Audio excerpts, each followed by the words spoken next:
অন্তরের ব্যথা যার যত তীব্র, কৃষ্ণ প্রাপ্তি তার তত শীঘ্র। আজকের বিষয়বস্তু কি? অন্তরের ব্যথা আকুলতা যত তীব্র, কৃষ্ণ প্রাপ্তি তার তত শীঘ্র। আজকে এই বিষয়বস্তু আমরা শ্রবণ করব, যে তাকে পাওয়ার জন্য, তাকে জানার জন্য যে আকুলি বিকুলি আরতি আর্তনাদ প্রেমার্তি কতক্ষণই তীব্র থেকে তীব্রতর হলে তবে গৌরের কৃপা পাওয়া যায়, তবে জগতের নাথ প্রভু জগন্নাথের কৃপা পাওয়া যায়, তবে ব্রজরাজ নন্দন বৃন্দাবনেশ্বর ভগবান শ্রীকৃষ্ণের কৃপা পাওয়া যায়। আজকে সেই বিষয়বস্তুটি আমরা শ্রবণ করব। পুরী ধামে অর্থাৎ শ্রীক্ষেত্রে প্রভু জগন্নাথ দেব, সেই জগন্নাথ দেবকে দর্শন করার জন্য, নীলাচল চন্দ্রকে দর্শন করার জন্য দক্ষিণ ভারত থেকে এক সাধু, ত্রিকালজ্ঞ ত্রিকালদর্শী নিষ্কিঞ্চন সাধু, অযাচিত বৃত্তি অবলম্বনকারী, ধ্যানে মনে প্রাণে যা প্রভু জগন্নাথ ছাড়া জানে না, তার এই দেহ মনে প্রাণ জীবন যৌবন আহা সবকিছু আমার জগতের নাথ প্রভু জগন্নাথের চরণে সমর্পণ করে দিয়েছে।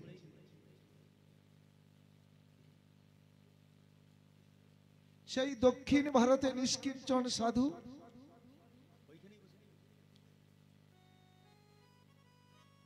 প্রভু জগন্নাথ দেবের লীলা ক্ষেত্রে এসে নীলাচল চন্দ্রকে দর্শন করার জন্য আকাঙ্ক্ষিত হলেন।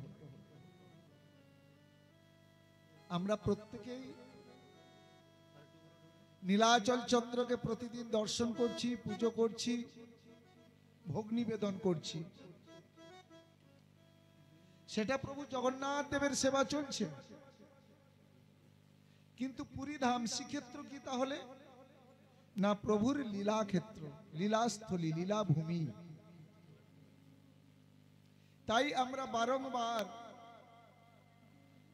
সেই লীলাস্থলী, লীলাক্ষেত্র, লীলাভূমি নীলাচল চন্দ্রকে দর্শন করার জন্য আমরা শ্রীক্ষেত্রে ছুটে যাই। আমরা কিভাবে যাই? আমরা গাড়িতে যাই, তাই না?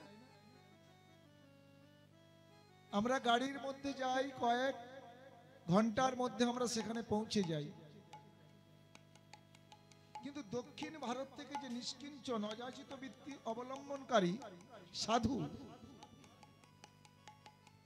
প্রভু জগন্নাথ দেবকে দর্শন করার জন্য, নীলাচল চন্দ্রের নীলাস্থলী দর্শন করার জন্য এতটাই মনে কুঠায়, অন্তরের অন্তঃস্থলে তীব্রতা, ব্যথা, বেদনা,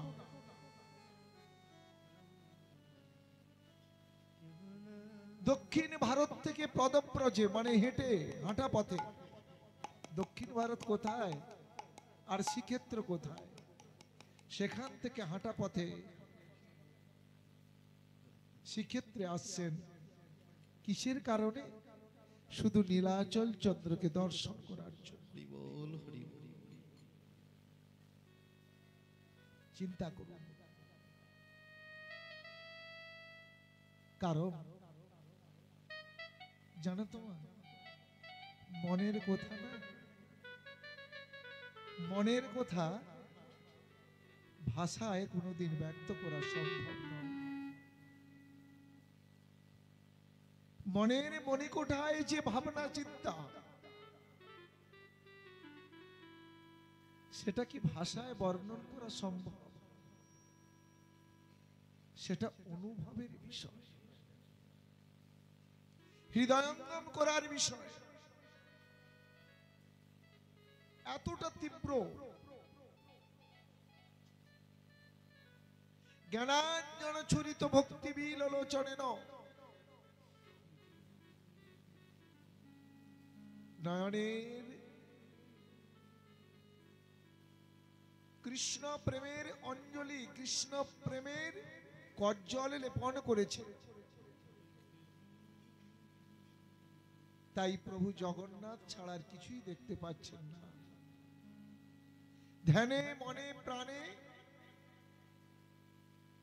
শুধু প্রভু জগন্নাথ দেব। অবশেষে শ্রীক্ষেত্রে এসে পৌঁছলেন সেই দক্ষিণ ভারত থেকে নিষ্কিঞ্চন সাধু। চিন্তা করুন কি আকুলতা, কি ব্যাকুলতা। গিয়েই আমি প্রভুকে দর্শন পাবো, কিন্তু শ্রীক্ষেত্রে পুরী ধামের প্রভু জগন্নাথ দেবের মন্দিরের দ্বার প্রান্তে এসে দেখলেন দ্বার রুদ্ধ হয়ে রয়েছে। একই দ্বার রুদ্ধ কেন? পান্ডারা জানালেন এখন প্রভুর অনরবসর কাল চলছে। অনরবসর কাল মানে এই যে স্নান যাত্রা হয়, স্নান যাত্রার দিন প্রভুকে অনেক জলে স্নান করানো হয়। নবশত ঘটের জলে স্নান করানোর ফলে নীলাচল চন্দ্র প্রভুর আমার জগন্নাথ দেবের, জগতের নাথের সর্দি আর জ্বর হয়েছে। অনেক জলে স্নান করেছে তো, সেই কারণে প্রভু কাউকে দর্শন দেবে না, আর কেউ প্রভু দর্শন পাবে না। কতদিন না? এক পক্ষকাল, মাত্র 15 দিন। কম্বল গায়ে দিয়ে, জ্বর হলে ঠান্ডা লাগে না, কম্বল গায়ে দিয়ে দ্বার রুদ্ধ করে প্রভুকে রেখেছে। আচ্ছা, অসুস্থ হলে, জ্বর হলে সেবা শুশ্রূষা করতে হবে, কিন্তু পান্ডারাও মন্দিরে প্রবেশ করতে পারবে না। তাহলে মাথা ধোয়াবে কে, গা মুছাবে কে, খেতে দেবে কে? তাহলে 15 দিন কি প্রভু অনাহারে থাকবে? না, সেবা শুশ্রূষা বিহীন প্রভু অবস্থান করবে? তা নয়। এরই নাম হচ্ছে জগতের নাম দ্বাররুদ্ধ। প্রবেশাধিকার নিষেধ। তাহলে ওই এক পক্ষকালে 15 দিন সেবা কারা করে? স্বর্গ থেকে, দেবলোক থেকে ব্রহ্মা আদি দেবতাগণ তারা আসে ওই এক পক্ষকালে 15 দিন প্রভুর সেবা শুশ্রূষা করার জন্য। কোন দেবতা বা প্রভুর মাথা ধুয়ে দেয়, কোন দেবতা বা প্রভুর গা মুছে দেয়? দেবতারা। কোন দেবতা প্রভুর বসন করিয়ে দেয়? কোন দেবতা বা প্রভুর অঙ্গ সেবক, অঙ্গের সেবা করেন? কোন দেবতা বা রন্ধন করেন? কোন দেবতা বা প্রভুকে খাইয়ে দেন? অসুস্থ তো সে না হয় হলো, কিন্তু দেবতারা তো চিকিৎসা করতে পারবে না। শুধু কি আর সেবা শুশ্রূষা করলে জ্বর সারবে, সর্দি সারবে? কি মা, ওষুধও তো খাওয়াতে হবে, ডাক্তার দেখাতে হবে না? তাহলে ওই 15 দিন প্রভুর চিকিৎসককে না স্বয়ং স্বর্গের ধন্বন্তরী বলে না, বলে ওষুধরা যা দিলে দারুণ কাজ, যেন ধন্বন্তরী। কোথা থেকে ধন্বন্তরী উত্থিত হয়েছিল? সমুদ্র মন্থন থেকে, কালকুট বীজ থেকে, অমৃত থেকে, এবং ধন্বন্তরী লক্ষ্মী বিশালাক্ষী সমস্ত তো সমুদ্র থেকে উত্থিত হয়েছিল। তাই ধন্বন্তরী চিকিৎসক তিনিও ওই সমুদ্র মন্থনের কালে উঠেছিলেন। প্রভুর চিকিৎসক হলেন কে? না সাক্ষাৎ ধন্বন্তরী, প্রতিদিন যাতায়াত করতেন 3 বার করে। সকাল একবারে দেখে যেতেন, দুপুরে একবার দেখে যেতেন, আবার সন্ধ্যাতে একবার দেখে যেতেন এবং ঔষধ আদি দিয়ে যেতেন। আর ব্রহ্মাদি দেবতাগণ তার সেবা শুশ্রূষা করতেন। বলো রাধে রাধে রাধে রাধে। তাই দক্ষিণ ভারত থেকে আসা সাধুকে বলছে যে এই 15 দিন, আর এই 15 দিন সময়কে কি বলা হয়? অনর্বসর কাল। অতএব প্রভুর দর্শন পাওয়া যাবে না। দক্ষিণ ভারত থেকে আসা সেই সাধু অস্থির হয়ে উঠলেন, পান্ডাদের বললেন, দেখুন 15 দিন কেন, আমি 15টা সেকেন্ড প্রভুর অদর্শনে আমি প্রাণ ধারণ করতে পারবো না। আমি আকুলি বিকুলি হয়ে এসেছি আমি প্রভুকে দর্শন করার জন্য। আমি থাকতে পারছি না প্রভুকে না দর্শন করে। আপনারা আমার প্রভুকে একটা বারের জন্য দর্শন দিন, একটি বারের জন্য দর্শন দিন, না হলে আমার দেহে প্রাণ থাকবে না। একটি বারের জন্য অন্তত দর্শন দিন। জানো তো আমি অনাহারে অনিদ্রায় অতন্দ্র প্রহরী পথকে পাথেয় করে আমি দক্ষিণ ভারত থেকে পাগল পারা হয়ে ছুটে এসেছি আমার প্রাণের নাথ নীলাচল চন্দ্রকে দর্শন করার জন্য। একটি বার আমায় দর্শন দিন।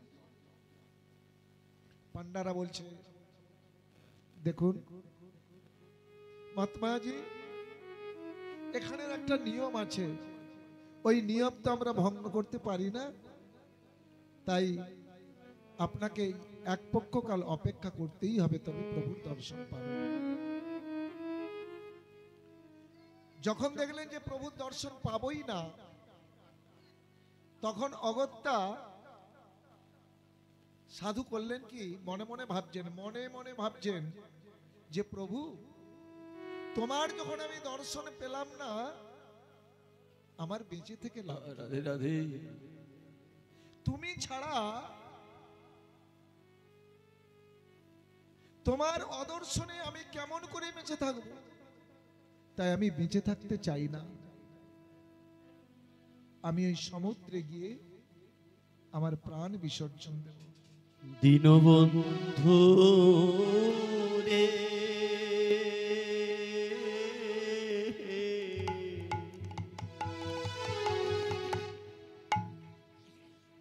তুমি বিনে আমার কেহ না।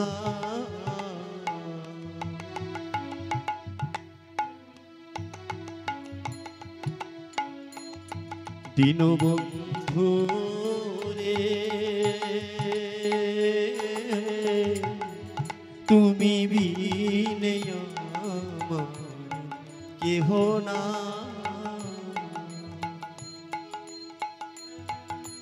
আমার অপরাধী দেহ লইয়া বলো আমি কোথায় যা। অপরাধী দেহ লইয়া বলো আমি কোথায় যা। আমার কেহ না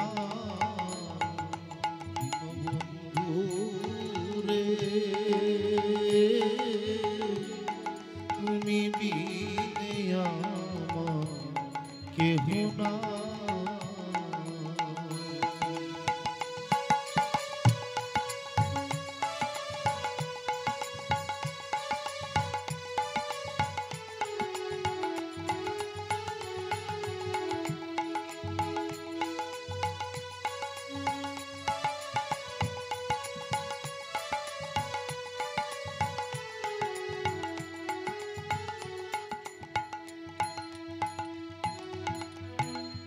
যারা আমার আপন ছিল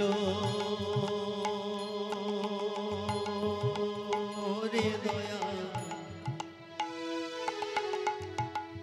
তারা আমার পর হইল হইল রে।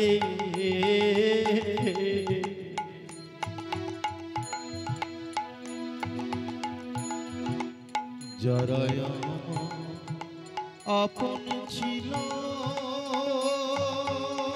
হরি হরি বল, হরি বল।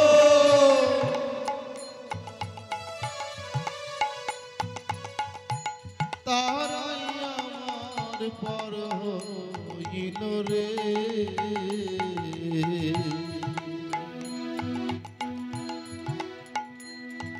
আমার অপরাধী দেহ লইয়া বলো আমি কোথায় যাই, মনের দুঃখ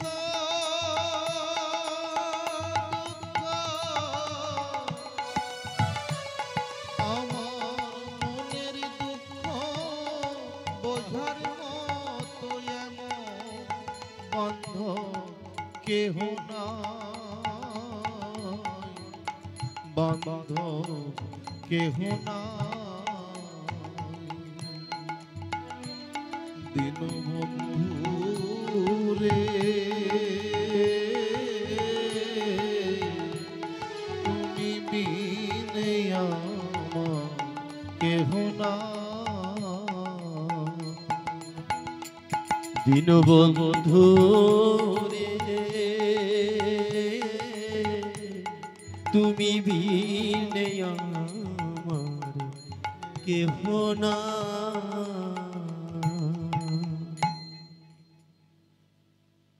তীরের মতো দ্রুত গতিতে ছুটে চললেন সমুদ্রের দিকে। আমি যখন প্রভুর দর্শন পেলাম না, আমি এ দেহ নিয়ে বেঁচে থাকতে চাই না। অন্তরের ব্যথা কত তীব্র। ভাবগ্রাহী জনার্দন অন্তর্যামী জগতের নাথ প্রভু জগন্নাথ, তিনি ওই সাধুর অন্তরের কথা বুঝতে পারলেন যে আমার দর্শন না পেয়ে ও আত্মহত্যা করার জন্য সমুদ্রাভিমুখে ছুটে চলেছে। প্রভু বসে বসে দেখবে আমার ভক্ত মারা যাক, আত্মহত্যা করুক, এটা তো প্রভু চাইবে না। মুখে তো বলে না, মনে মনে ভেবেছে। আর প্রভু জগন্নাথ তো অন্তর্যামী, অন্তরের কথা জানতে পেরেছে। তখন প্রভু জগন্নাথ দেব হনুমানজিকে আহ্বান করলেন। হনুমানজি প্রভুর সম্মুখে উপস্থিত হলেন। হনুমানজি বললেন, প্রভু আমাকে স্মরণ কেন করেছেন? শোনো হনুমান, তুমি ছদ্মবেশ ধারণ করে আমার অদর্শনের বিরহ ব্যথা বেদনায় সহ্য না করতে পেরে সমুদ্রের মুখে আত্ম বিসর্জন দেওয়ার জন্য ওই সাধু চলেছে, আমার পরম ভক্ত। তুমি ওকে ওই আত্মহত্যা থেকে বিরত করো। এই আদেশ প্রাপ্ত হয়ে স্বয়ং হনুমানজি মনুষ্য দেহ ধারণ করলেন। সবই পারতেন তো। মনুষ্য দেহ ধারণ করে সেই সমুদ্রাভিমুখে যে সাধু যাচ্ছেন, সাধুর অগ্রে দাঁড়ালেন। কি ব্যাপার, আপনি কে?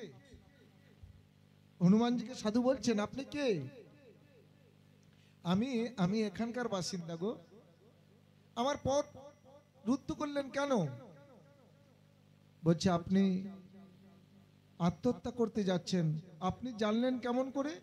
বলছে, আমি যেভাবেই জানি সেটা ঠিক কিনা? বলছে, হ্যাঁ। বলছে, দেখুন, অনেক সাধনার ফলে এমন মনুষ্য দেহ প্রাপ্ত হয়েছে। এই মনুষ্য দেহ প্রাপ্ত হয়ে আত্মহত্যা করা মহাপাপ। তাছাড়া আপনি কিছুদিন অপেক্ষা করলেই তো প্রভুর দর্শন পাবেন। সেই সাধু তখন বলছেন, শোনো, আমি সংকল্প করেছি আমি সমুদ্রে প্রাণ বিসর্জন দেব, আত্মহত্যা করব। আমি প্রভুর অদর্শনে একটা মুহূর্ত আমি বেঁচে থাকতে চাই না। আমি প্রভুর অদর্শনে একটা মুহূর্ত বেঁচে থাকতে চাই না। তাই শুদ্ধ কৃষ্ণ ভক্তের কথা কি জানেন তো? বলছে ভগবানকে ভুলে আমি 100 বৎসর বেঁচে থাকতে চাই না।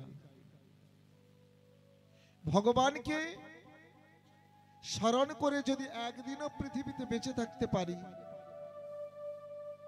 সেটাই অনেক লাভ, কিন্তু ভগবানকে ভুলে শতাধিক বৎসর বেঁচে থাকতে চাই না।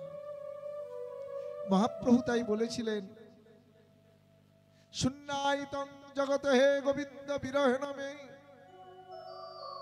একটা মুহূর্ত তোমার অদর্শনে আমি মনে হয় তোমাকে কত যুগ চোখে দেখি নাই। কে বলছে? সাক্ষাৎ ভক্তাবতার শ্রীমন মহাপ্রভু, যে একটা মুহূর্ত তোমাকে না দেখে আমি থাকতে পারি না। একটা মুহূর্ত তোমাকে যদি না দেখি মনে হয় শূন্যায়তং জগত হে গোবিন্দ বিরহেণ মে, যেন কত কাল কত যুগ তোমাকে দেখি নাই। চাপ্রি শতম নিমিষেন, আমি একটা মুহূর্ত তোমাকে অদর্শনে থাকতে পারবো না। মহাপ্রভু বললেন, বিচার করিয়া মনে ভক্তি রস আস্বাদনে মধ্যস্থ ভাগবত মহাপুরাণ, কিন্তু এত আমার বয়স হয়ে গেল আমি একদিনও প্রভুর দিকে নয়ন মিলে তাকাই না। বলো রাধে রাধে। তাই সেই সাধু বলছেন, না না না, আমি একটা মুহূর্ত আর বাঁচতে চাই না, আমি সমুদ্র বক্ষে বিসর্জন দিতে চাই। আমার পথ ছাড়ো, তুমি ছেড়ে দাও আমার পথ। আমার এই দৃঢ় সংকল্প থেকে আমাকে কেউ রক্ষা করতে পারবে না। অগত্যা হনুমানজি পথ ছেড়ে চলে এলেন। হনুমানজি তখন সূক্ষ্ম দেহ ধারণ করে সেই মন্দির গর্ভে প্রবেশ করে প্রভুকে সব কথা জানালেন, যে আমি ব্যর্থতায় পর্যবসিত হয়ে আমি ফিরে এসেছি, আমি এই সাধুকে বাঁচাতে পারিনি, তার পদ রুদ্ধ করতে পারিনি। তখন প্রভু জগন্নাথ দেব চিন্তা করলেন, আমি তোকে মরতেও দিতে পারি না। তখন করলেন কি না, পথটা ভুলিয়ে দিলেন। বলো রাধে রাধে।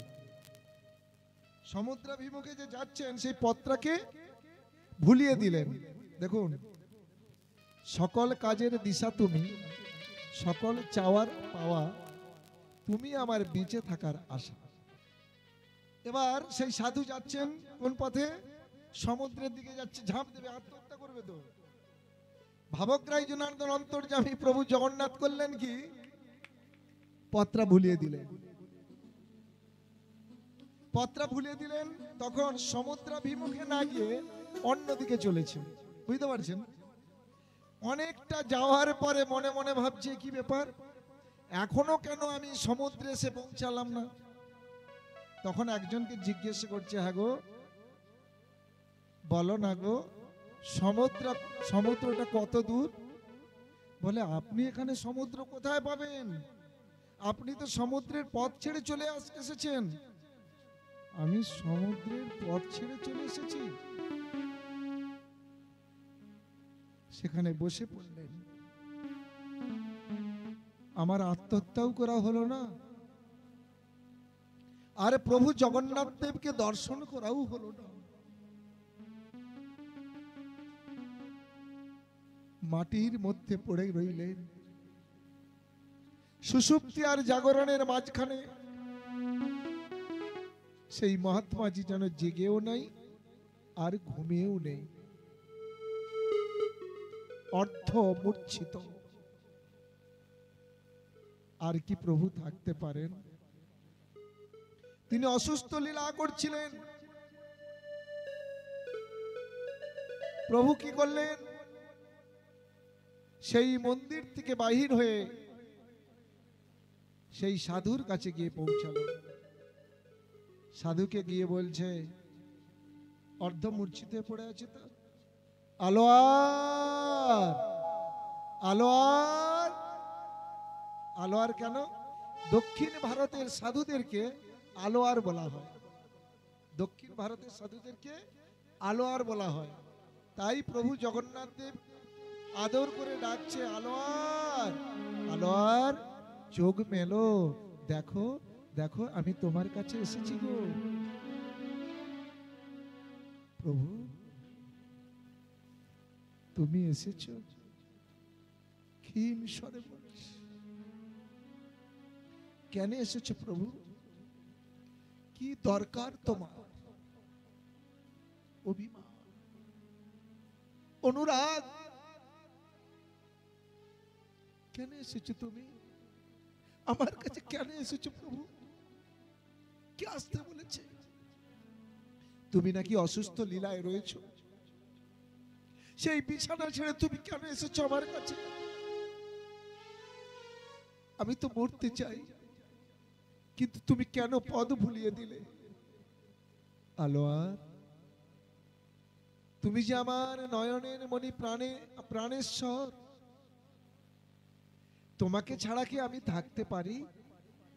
শোনো আলোয়ার, তুমি ওঠো, দেখো। আলোয়ার তখন উঠে প্রভু জগন্নাথ দেবের চরণ দুটি জড়িয়ে ধরে চোখের জলে প্রভু জগন্নাথ দেবের চরণ দুটি ধুইয়ে দিলেন। প্রভু জগন্নাথ দেব বললেন, আলোয়ার, আমি তোমার কাছে আজ থেকে থাকবই, অঙ্গীকার করলাম।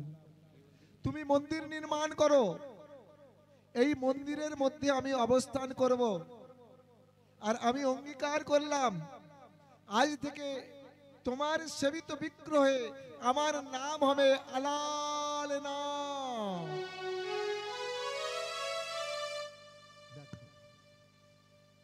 ভক্তের নামে নাম, ভক্তে দক্ষিণ ভারতের ভক্ত আলোয়ার।